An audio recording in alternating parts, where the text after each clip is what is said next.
रवाना हो चुकी है। क्या कहेंगे अब आगे क्या होने जा रहा है? जी देखिए, इस वक्त तो जाहिर है कि पूरी कौम की नजरें जो है वो तो इलेक्शन की जाने भी लगी हैं और ये जो मुज़ाकरात हैं इनका बुनियादी मकसद तो यही है कि अगर हुकूमत ये चाहती थी कि इलेक्शन एक दिन हो जाए जैसा कि उन्होंने सुप्रीम कोर्ट में इंदिया दिया था, तो मिल बैठ के कोई तारीख की बात हो जाए और कोई उसकी मोडेलिटीज एग्री हो जाए। मेरा तो ख्याल है कि ये सिर्फ एक ही पॉइंट है जिसके ऊपर बुनियादी तौर पर मुज़ाकरात होने हैं। अभी तक जो सूरत हाल पिछले दिनों में देखने में आई है और जिस तरह के बयानात हुकूमत के सामने से आए हैं, मुझे जाती तौर पे तो मैं बहुत पुरुम्मीद नहीं हूँ कि ये किसी तरफ बात जाएगी, लेकिन बहरहाल डायलॉग का रास्ता खुला रहना चाहिए और अगर सियासतदान बातचीत से ही कोई रास्ता निकाल दें जो कि आइन के अंदर हो, ये बहुत ज़रूरी बात है, तो शायद इससे बेहतर कोई बात नहीं हो सकती। लेकिन ये मुज़ाकरात बहरहाल आइन के दिए गए फ्रेमवर्क के अंदर ही हो सकते हैं, उससे बाहर नहीं हो सकते। हसन साहब, क्यों समझा जा रहा है पीटीआई की जानिब से? शाह महमूद साहब से भी हमारी बात हो रही थी और ये कह रहे थे कि डिलेइंग टैक्टिक नहीं होना चाहिए, लेकिन क्यों पीटीआई समझती है कि इससे कोई मौसर जो है वो फैसला या मौसर इकदाम सामने नहीं आ सकते? देखिए, जो अभी तक रविश रही है हुकूमत की, उसको देखते हुए ये कहा जा रहा है ना कि उन्होंने हर मुमकिन कोशिश की है डिले करने की, अदालतों के अहकाम नहीं माने गए, हर चीज़ में रोड़े अटकाए गए हैं और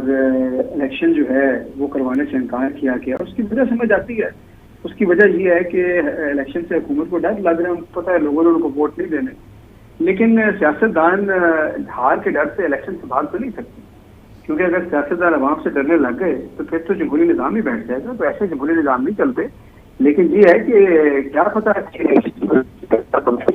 और इनको और ये।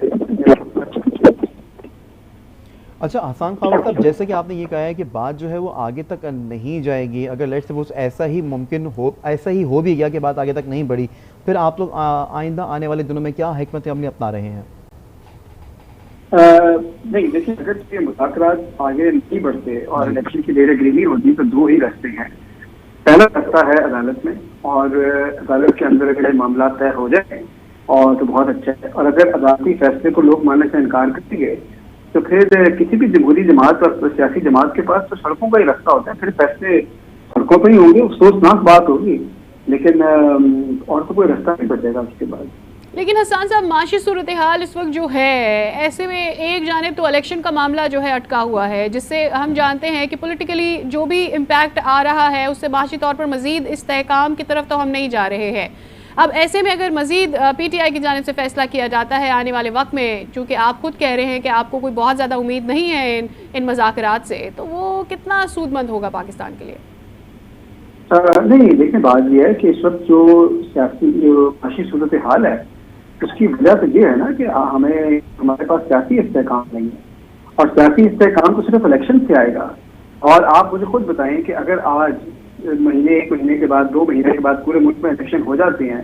और 5-5 साल के लिए हुकूमतें आ जाती हैं जिनके अवाम का एतमाद है, तो क्या उससे सियासी इस्तेहकाम नहीं आएगा? और जब दुनिया देखेगी कि सियासी तौर पर मुस्तहकम हुकूमत आई है तो ज़ाहिर है उससे मामला भी बेहतर हो जाएंगे। मीशत के अंदर भी जो पॉलिसी आएंगी वो भी अगले 5 सालों के लिए होंगी। किसी को ये नहीं होगा कि जी इलेक्शन के लिए हमने को पॉपुलिस्ट कदम लेना है, और वो भी लॉन्ग टर्म जो है इकदाम करेंगे। तो ये जो माशी इस्तेहकाम उसकी कुंजी इलेक्शन के अंदर है। उसके अलावा साहब, पीडीएम के सरबराह फजल रहमान साहब ने तो बिल्कुल मुज़ाकरात से उन्होंने इनकार कर दिया कि किसी भी किस्म के जो है मुज़ाकरात नहीं हो सकते, लेकिन उसके बावजूद भी हुकूमत ने जो है 5 नामों का ऐलान कर दिया। आप इसको